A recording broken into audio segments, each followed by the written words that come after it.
Halo, apa kabar? Saya Nico Omeriongkere, VP Research and Analysis di PT Valbury Asia Futures. Welcome to Valbury News. Hari ini saya akan menyampaikan research report terbaru kami mengenai Is it time to sell the US dollar? Di mana kita akan melihat bersama-sama apakah sekarang saat yang tepat untuk menjual US dollar atau tidak. Oke, dalam beberapa slide ke depannya kita akan melihat bersama-sama apakah sekarang sudah saatnya untuk menjual US dollar terhadap mata uang utama di dunia atau sebaiknya kita menahan terlebih dahulu. Nah, kalau kita melihat chart ini jelas sekali terpampang bahwa US dollar benar-benar bullish sekali belakangan ini dan dalam 8 bulan terakhir ini naik cukup signifikan boleh dikatakannya sekitar 20% terhadap main currencies di dunia. Nah, level ini pun level tertinggi dari tahun 2003, boleh dikatakan level tertinggi dalam 10 tahun terakhir ini, bahkan lebih ya. Jadi kita akan melihat kira-kira kenaikan ini apakah bisa bertahan ke depannya atau tidak. Nah, mungkin Anda juga sudah dapat merasakannya kalau misalnya suatu currency, apalagi US dollar itu sendiri naik terhadap currency yang lain dengan kecepatan seperti ini dan juga naik sekitar 20%, itu mungkin sudah mengindikasikan bahwa ini akan segera berakhirnya. Namun kita harus melihat dulu apakah ada data-data yang mendukung penghentian kenaikan ini atau tidak. Nah, kita melihat bahwa sentimen jelas-jelas sangat-sangat bullish terhadap US dollar belakangan ini. Kenapa demikian? Kita melihat seperti biasa ada dua kategori. Yang kategori pertama yang diindikasikan dengan garis merah ini adalah spekulator. Nah, kita melihat spekulator pada saat ini punya posisi long atau beli terhadap US dollar yang paling panjang atau paling banyak terhadap currency yang lain dalam sejarahnya. Kita melihat sebelumnya tidak pernah posisi long atau posisi beli begitu banyak terhadap currency yang lainnya.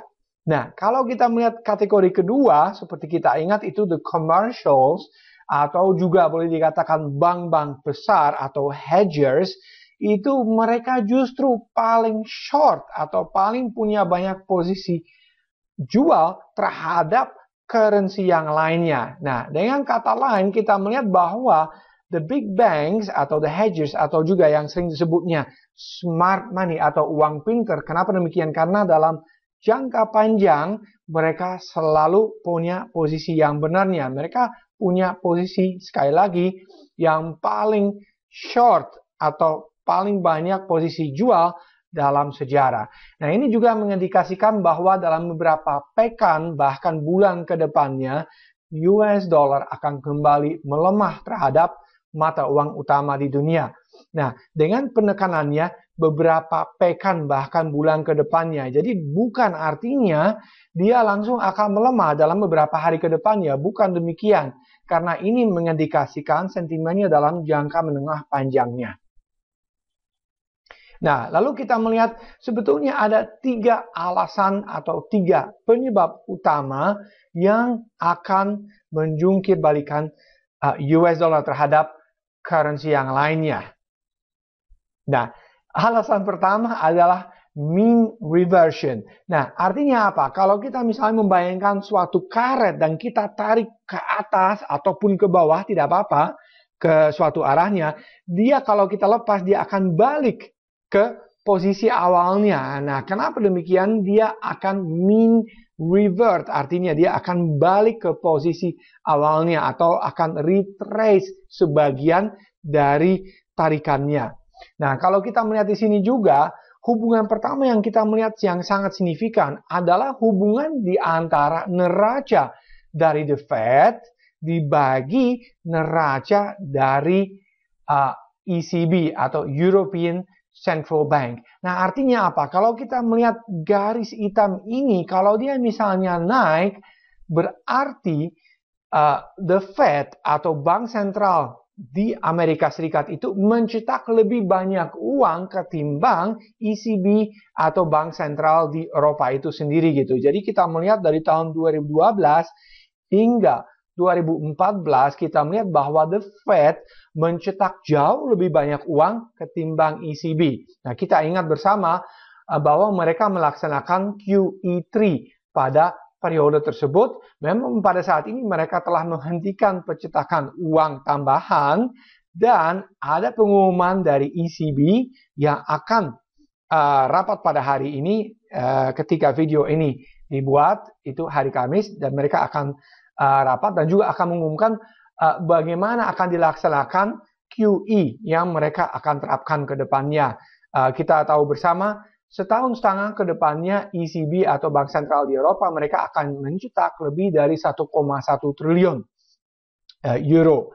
Nah, kita melihat bahwa garisnya ini tentunya akan makin menurunnya. Namun kita melihat juga bahwa sebetulnya aset-aset atau neraca dari The Fed itu masih lebih dari 2 kali neraca dari ECB pada saat ini. Tentunya akan turun, tetapi tidak akan turun seperti pada level ini atau ini sebelumnya, di mana euro masih ada di atas 120 hingga 125. Jadi saya merasa kalau kita melihat hubungan ini di antara neraca masing-masing bank sentralnya di Amerika Serikat di satu sisi dan Eropa di sisi lainnya, kita melihat bahwa level euro ini sebetulnya sudah cukup rendah dan tidak merefleksikan neraca masing-masing ini. Saya rasa mungkin rasio yang lebih wajar adalah ketika euro itu berada di antara 1,20 hingga 1,25.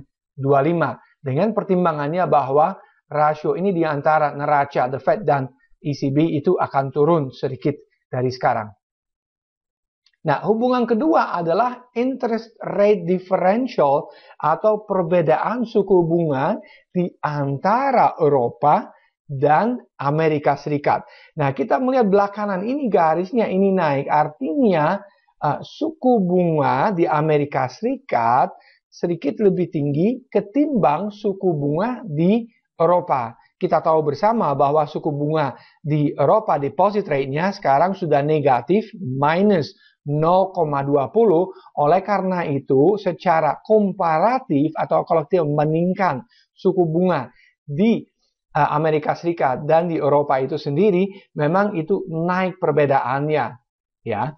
Tapi kalau kita melihat chart ini, setiap kali US dollar index melaju terlalu cepat ketimbang interest rate differential yang ditunjukkan sama garis hitam ini, kita melihat bahwa US dollar index itu sendiri turun lagi. Itu pernah terjadi 2008-2009, kita melihat turun lagi. Lalu juga dia naik lagi 2010, terlalu jauh lagi, turun lagi. Dan sekarang juga dia ada di box berwarna kuning ini, mengindikasikan bahwa US dollar index sebetulnya jauh terlalu melaju terhadap currency yang lain, terutama ini euro dalam contoh ini gitu. Kita melihat bahwa US dollar index ini mengindikasikan bahwa perbedaan suku bunga di antara Amerika dan Eropa itu masih akan naik sekitar 1% lebih. Dan saya merasa itu tidak akan terjadi beberapa bulan ke depannya. Jadi oleh karena itu juga perkiraan adalah bahwa US dollar index itu sendiri akan turun lagi dan lebih banyak mendekati perbedaan suku bunga di antara Amerika Serikat dan Eropa. Jadi dia dengan kata lain akan kembali turun ke sekitar garis hitam ini atau bahkan di bawah. Nah, lalu kita melihat juga alasan kedua kenapa US dollar index kemungkinan akan melemah ke depannya adalah bahwa kita memperkirakan Eropa akan membaik ekonominya ke depannya. Kenapa demikian? Ada beberapa leading indicators yang menunjukkan bahwa kemungkinan ekonomi Eropa akan membaik. Leading indicators di sini misalnya adalah ECB money supply atau peredaran uang yang tentunya akan meningkat di Eropa seiring dengan percetakan uang yang akan dilakukan sama bank sentral di Eropa. Juga kita melihat dua survei, yaitu ZOO survei dan IFO survei di Jerman yang menunjukkan bahwa ekspektasi bisnis di Jerman itu sendiri akan membaik ke depannya. So, dengan demikian kita melihat juga bahwa secara komparatif perekonomian di Eropa setelah turun atau stagnan beberapa tahun belakangan ini, dia akan kembali membaik. juga dengan sepengetahuan bahwa masalah di Yunani untuk sementara waktu itu sedikit hilang. Lalu ada alasan ketiga, dan ini sebetulnya alasan yang paling krusial ya, apalagi juga untuk trader di pasar valuta asing. Mereka selalu akan melihat apa yang terjadi secara teknikal, dan kita melihat ini chartnya bagus sekali. Saya pinjam dari PFS grupnya.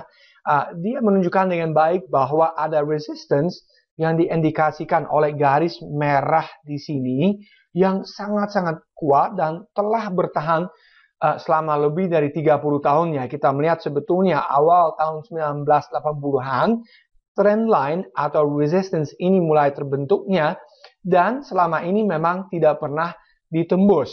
Memang kita melihat pada awal tahun 2000-an memang sentuhnya, tapi kembali turun setelah itu ya. Dan sekarang kita melihat pada saat yang kita bicara, memang dia kembali menyentuh trend line atau resistance ini, tetapi belum bisa melampauinya. Nah, observasi yang kedua yang sangat menarik juga adalah bahwa pada tahun 90-an terbentuk juga semacam symmetrical triangle seperti belakangan ini. Nah, ketika dia berhasil memecahkan symmetrical triangle ke atas, dia menguat sekitar 18% lebih. Namun setelah dia naik sekitar 18%, dia turun 10% ke bawah sebelum melanjutkan penguatan kembalinya. Nah, sekarang itu pun terjadi di mana setelah dia breakout dari symmetrical triangle di sini, dia menguat sekitar 18% lebih. Dan sekarang pertanyaan adalah, apakah dia juga akan turun 10% terlebih dahulu sebelum nanti break trend line atau resistance yang panjang di sini dan menguat kembali ke level yang lebih tinggi lagi. Saya rasa memang ada kemungkinan seperti itu, jadi perlu diperhatikan dengan seksama trend line ini apakah akan bisa dipecahkan pada saat ini atau tidak. Yang perlu diperhatikan nanti di daily chart adalah ketika terjadi reversal day di mana dia melampaui high hari sebelumnya, namun pada akhirnya tutup di bawah level penutupan hari sebelumnya, itu akan mengindikasikan bahwa akan terjadi reversal atau pembalikan trennya dalam jangka pendek ini. Jadi perhatikan reversal day di daily chart untuk melihat apakah akan terjadi koreksi dalam jangka pendek ini atau tidak. Nah, lalu juga banyak orang mengatakan bahwa akan terjadi kenaikan suku bunga di Amerika Serikat itu sendiri, dan dia akan menyebabkan US dollar itu makin melaju ke depannya. Nah, ada quote yang sangat bagus dari Steven Ritchie itu, dari Chief US Economist for Mizuho Securities. Dia mengatakan, we don't have stronger growth, we don't have stronger inflation, and we certainly don't have any evidence of an acceleration in wages. So therefore, the three basic premises that the Fed is saying that they'd like to raise rates on are not coming to fruition. So why would you forecast the Fed is going to raise rates? Ya, dia mengatakan kita pada saat ini jelas-jelas tidak punya pertumbuhan ekonomi yang lebih kuat, juga tidak punya inflasi yang lebih kuat, dan juga tidak ada akselerasi dalam pemberian gaji. So, dengan demikian kita bisa menyimpulkan bahwa sebetulnya alasan-alasan yang dibutuhkan oleh The Fed untuk menaikkan suku bunga pada saat ini sama sekali tidak ada.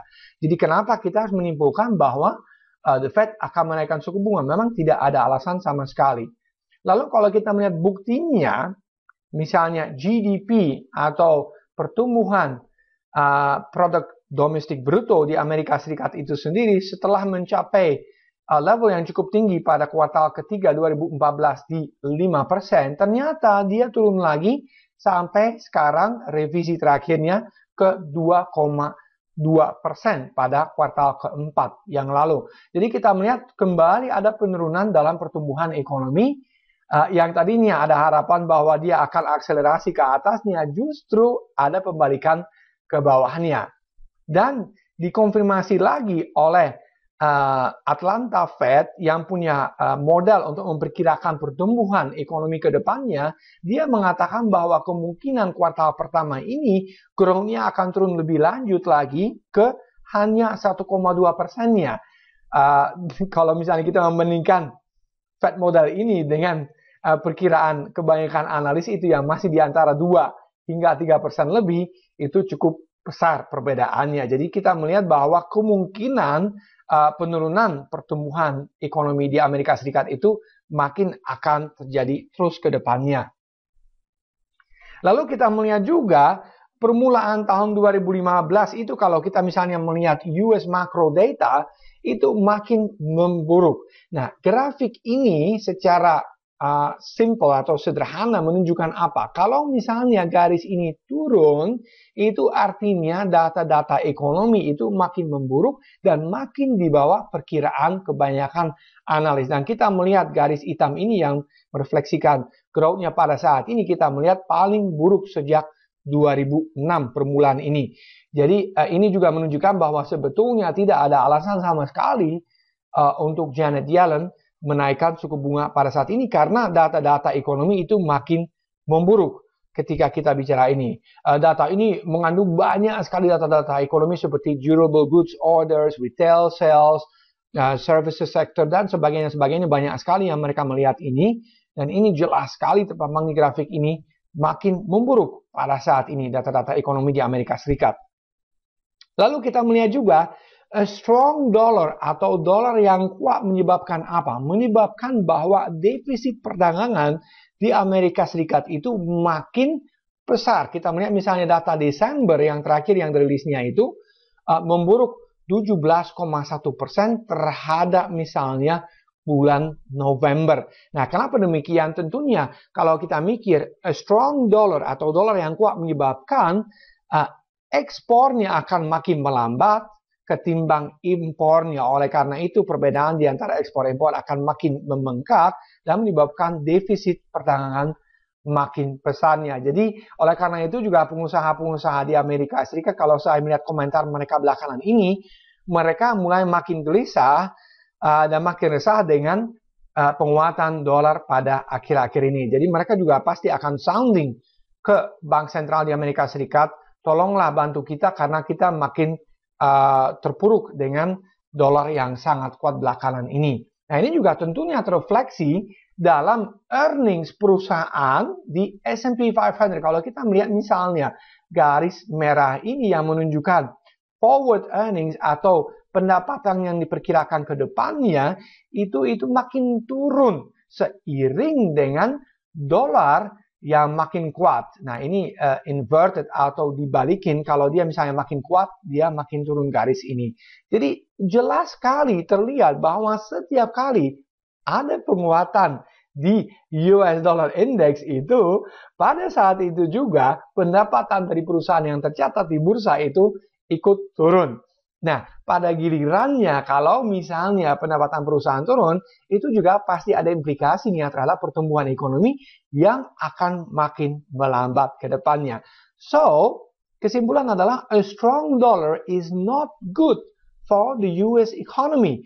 Jadi, dolar yang kuat itu jelas-jelas tidak bagus untuk pertumbuhan pendapatan perusahaan dan pada gilirannya juga pertumbuhan ekonomi di Amerika Serikat itu sendiri. Dan alasan sebetulnya yang paling kuat menurut saya kenapa mereka akan sangat kesulitan untuk menaikkan suku bunga adalah bahwa hutang pemerintah atau hutang publik di Amerika Serikat itu paling tinggi di dunia, yaitu pada saat ini kita bicara 18,1 triliun US dollar. Ini hutang yang jelas besar sekali dan dapat Anda bayangkan kalau misalnya suku bunga di Amerika Serikat itu naik 1%, artinya beban bunga dengan sendiri itu akan naik 180 miliar US dollar atau sekitar 2 kuadriliun rupiah. Mungkin Anda sulit untuk membayangkan angka yang besar itu, tetapi itulah kenyataan. Setiap kali suku bunga naik 1%, itu akan makin membebani Amerika Serikat itu sendiri dan defisit dengan sendiri juga akan makin membengkak. Nah, kita juga perlu mengingat bahwa utang itu di Amerika Serikat itu dari tahun ke tahun naik dan tidak turun.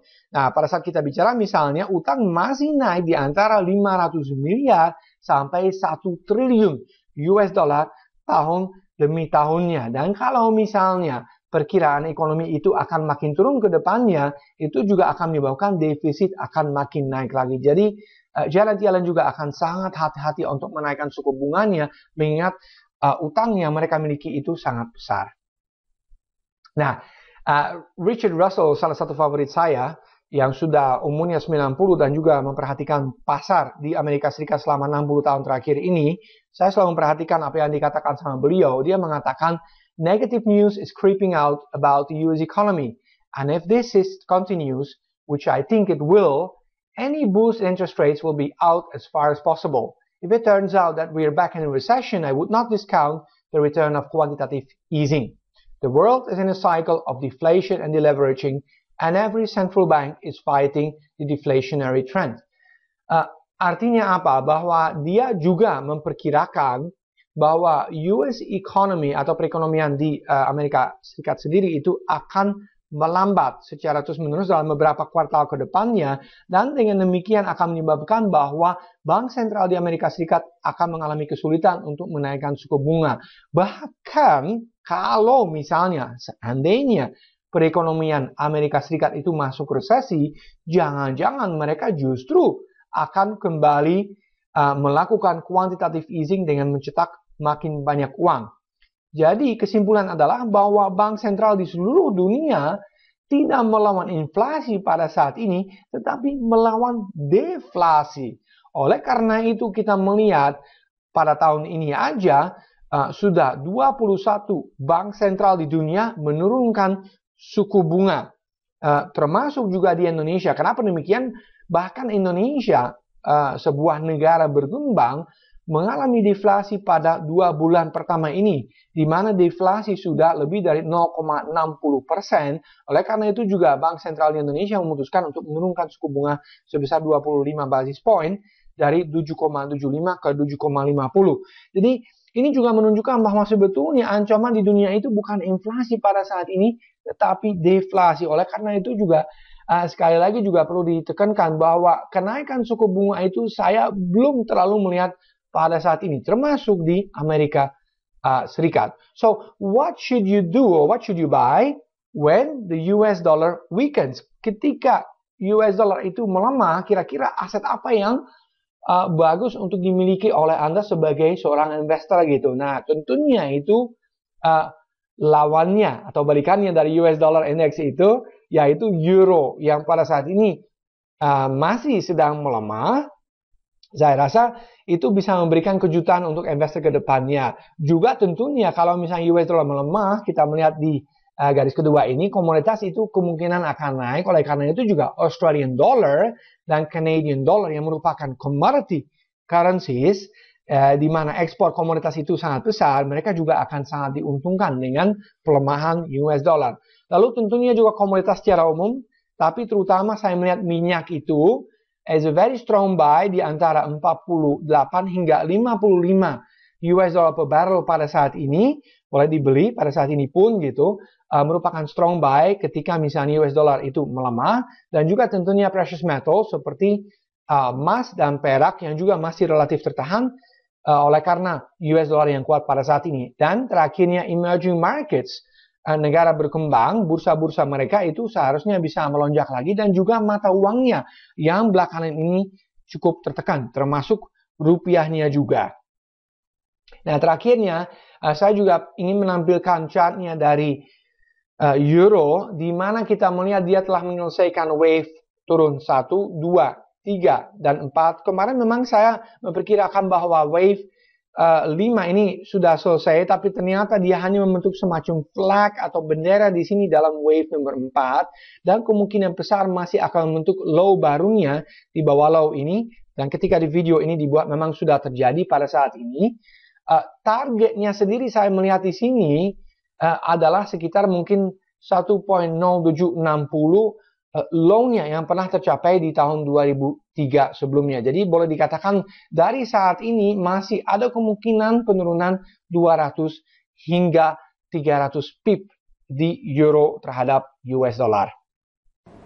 Jadi untuk merangkum kembali, saya rasa bahwa pada saat ini belum saatnya untuk menjual US dollar karena masih ada sedikit upside-nya. Kenapa saya berpikir demikian? Karena kalau kita misalnya melihat euro, pound sterling, dan juga Aussie dollar, mereka masih punya sedikit downside dalam beberapa hari, bahkan pekan ke depannya.